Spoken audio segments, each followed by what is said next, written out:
Plus HTTPS double inverted comma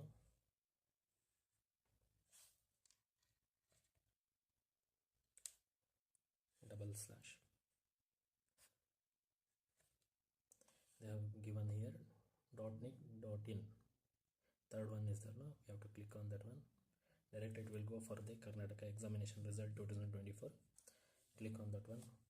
Here already ದ್ವಿತೀಯ PUC ವಾರ್ಷಿಕ ಪರೀಕ್ಷಾ ಫಲಿತಾಂಶ ಪ್ರಕಟಗೊಂಡಿದೆ. ಇದರಲ್ಲಿ ಪಕ್ಕದಲ್ಲೇ ಇದೆ ನೋಡಿ, ಕರ್ನಾಟಕ ಶಾಲಾ ಪರೀಕ್ಷಾ ಮತ್ತು ಮೌಲ್ಯ ನಿರ್ಣಯ ಮಂಡಳಿ ಅಂತ.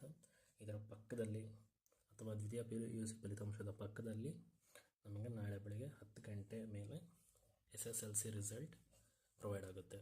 Tomorrow morning at 10:30